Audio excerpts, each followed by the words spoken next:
Yun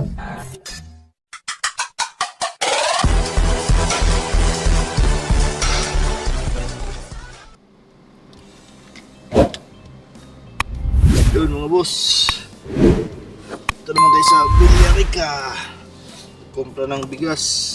Kapon dito rin tayo, motor yung gamit natin. Ngayon sasakyan naman dahil hindi kakayanin ng motor yung ilang sako ng bigas. Vlog natin mga boss ay yung continuation ng ating vlog na regarding sa pamamaraan ko ng paniningil ng pautang, dahil as you all know, ang paniningil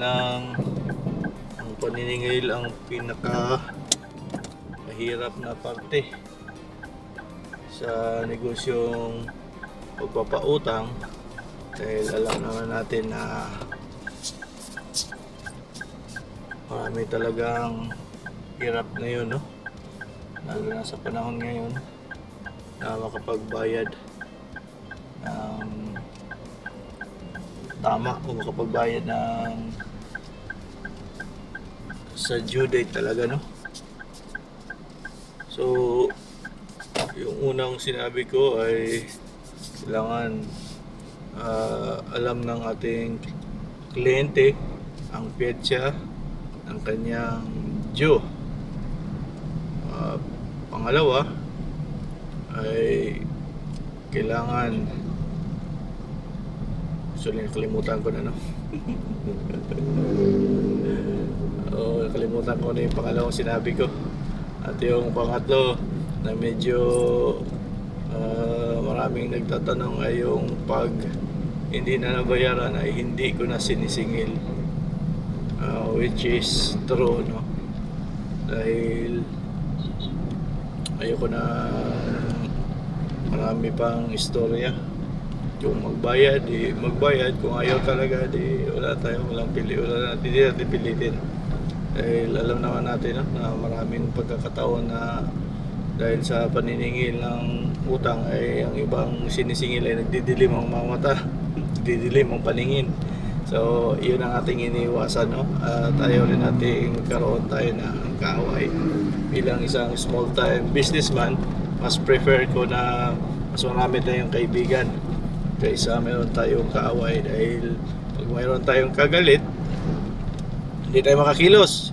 Kahit magpunta lang tayo ng palengke, nagdadalawang isip tayo dahil baka nandun yung kalaban natin o ano pa man, no? So yun ang isa sa mga main reason kung bakit hindi ako makulit sa paniningil ng aking pautang. Hindi dahil sa takot ako sa buhay ko, hindi takot ako para sa aking mga anak, dahil yung pera naman ay kikitain natin. Pero pag ang buhay naman natin yung kinuha, or wag naman sana ay yung ating mga mahal sa buhay, ay wag na lang, no? Hindi worth it sa halagang magkano lang, no? So yun ang isang main reason kung bakit hindi ako makulit na sa paniningil at ayoko makipag-away dahil lang sa kunting halaga. So panglima, which is yung pagbibigay ng ample time, tama ba yun? Or sapat na oras, panahon, buwan o kahit taon sa aking mga kliyente.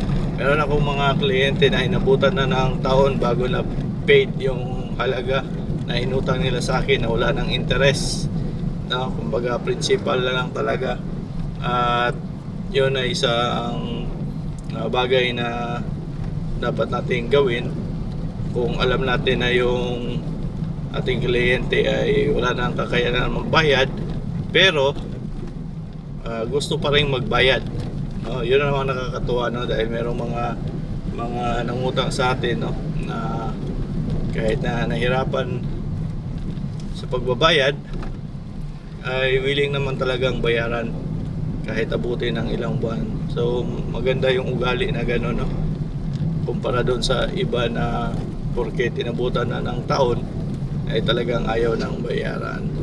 So yun ang panglimang advice na aking maibibigay, no, regarding sa paniningil ng pautang, ay bigyan natin ang sapat na panahon o sobra-sobrang panahon pa, no, para makabayad yung ating mga pinapautang. At pang-anim naman mga boss, karugtong nung pang-5 kong sinabi kanina, tama po ang narinig yun, no? Hindi ko na po sinisingil ang principal, I mean ang interest, no? Kapag alam kong walang kakayanan na talagang magbayad yung ating mga pinapautang, abutin yan ng taon. Yung kung makaya nila na ibalik yung principal lang, no? Halimbawa 5,000 pesos, yung interest doon, hindi ko nasisingilin. Pwede na lang dandahanin yun kahit isang taon. Usually marami namang ganun yung ginagawa ko, no? Lalong lalo na yung mga nangungutang sa atin na gusto talagang magbayad. So punta muna ako dito sa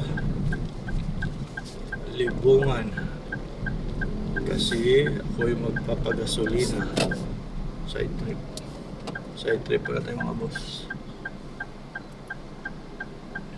So bakit hindi na natin singilin yung interest mga boss? Siyempre naman, no, nahirapan na nga magbayad ng kapital. Pahirapan pa natin sila sa pamagitan ng pagsingil ng interest. So wag na. Kung kaya nilang ibalik ang kapital, much better. O pagas mo na ako mga boss.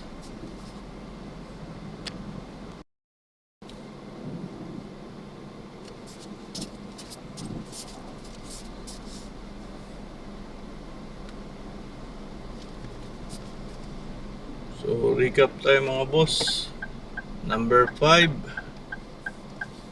bigyan natin sila ng sapat na oras o panahon para makapagbayad. Kahit abutin ng taon, basta willing magbayad, tayin natin yan. At pang-6, kung sakaling ganun man, interesadong magbayad yung ating kliyente kanilang utang na inabutan na ng ilang buwan, ilang taon, ay wag na nating lagyan ng interest. Tanggalin na natin yung interest. Okay na yun, kapital lang. At panghuli mga boss, sa paniningil, mas maganda kung kalma lang tayo, wag mainit ang ulo at wag magbibitaw ng mga di kanais-nais na mga salita sa ating mga kliyente. Dahil una sa lahat, ang pagpapautang ay isang malaking risk na negosyo. Kaya nga ako ngayon, ang aking mga kliyente ay mas marami talaga yung kilala na, no? Yung kilala na. At the same time, hindi na po ako nagpapahiram ng mga 5,000 pataas. So below 5,000 na yung ating pinapautang. At kung may papautangan man tayo ng halagang 5,000 or product na worth 5,000 ay yung mga talagang trusted na natin mga boss.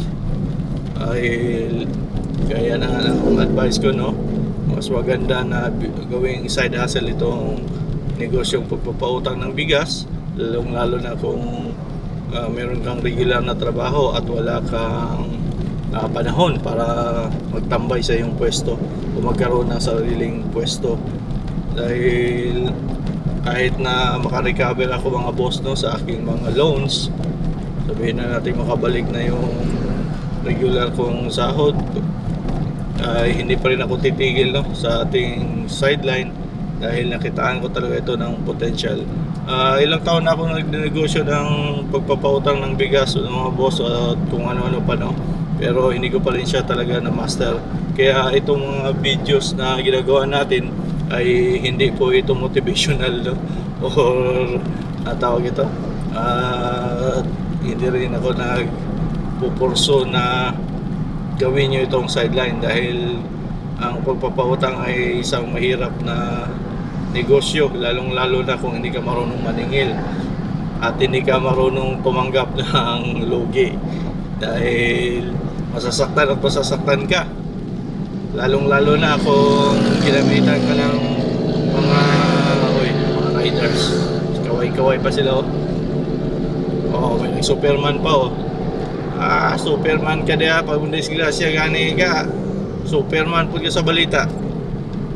Anyways mga boss, hindi ko to siya sinasabing gawin ninyo, no? Lalong lalo na kung ito yung gagawin yung main source of income. Marami na akong nakilala ganito ang negosyo na failure, no? Kahit ako rin naman, karanas ako ng failure sa negosyong ito dahil nga, kaya nasabi ko, hindi ko pa master, lalong lalo na yung proper handling ng pasok at labas ng kita mga boss. So dahil na rin siguro, dahil sa goal lang natin, no? Simple lang naman yung goal natin. Itong side hustle natin ay para lang ito sa bigas, bugas-bugas ba, para sa kuryente, para sa bigas, tubig, ulam, no, panggas, at iba pang madali ang bayarin mga boss. So once again, salamat ako dun sa ating mga subscribers doon, na yung mga active sa comments, no? Sila daw ay nagpapautang na rin, gano'n. Wish ko na maging successful ang ating mga negosyo mga boss, kasi isa lang naman ang pinaka-rason, no, kung bakit tayo sa side hustle. Siyempre para sa pamilya, para sa mga anak natin. Ayaw nating maranasan ng mga anak natin yung hirap na naranasan natin noon. At siyempre, no, tayo ay kulang sa financial literacy. Late na nung natuto tayo ng pag-iipon, natuto tayo ng paano paikutin ng pera. So hindi na kasi yan tinuturo sa paaralan. Kaya nung nagkaroon tayo ng trabaho at nagkaroon tayo ng kunting punan, nagulat tayo, no? Hindi natin alam kung paano paikutin ang pera, hindi natin alam kung paano hawakan ang mabuti yung pera. At yun ang isa sa rason kung bakit ako mismo ay nalubog sa utang, no? Although yung mga utang na bad debt ay tapos na, marami pa rin man tayong utang, pero tingin ko hindi na siya nabilong sa bad debt. Bad debt.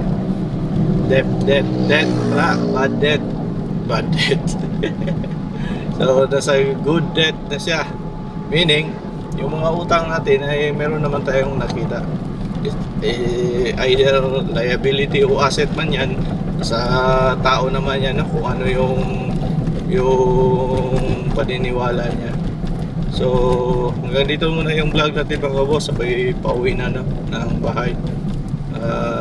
Tinake time na rin natin, tinake advantage lang natin yung pag-deliver ng bigas dahil tulog yung mga bata, dahil Sunday ngayon mga boss, bukas duty na naman.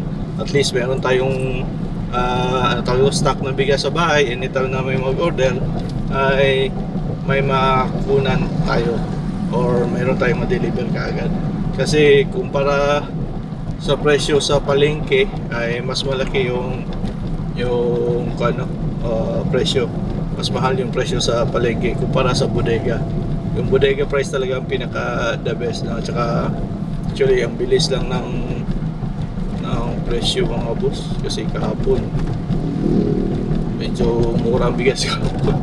Yung nakuha natin kahapon na bigas parang mura man, bakit kaya nagbiglang mahal? Ganun talagang presyo ng bigas mga boss, mura mahal, pero alam natin na hindi tayo malulugi dahil basic commodity ang bigas. Hindi mabubuhay ang Pilipino kung walang bigas. So hanggang dito lang mga boss, maraming salamat. Malapit na tayo mag 100 o 1,800 subscribers. At the same time, konti na lang yung watch hours natin kailangan, no, para maging monetize na tayo. Kaya nga, no, hindi tayo mag-surrender dito. Ganun talaga, wala namang mawala sa akin.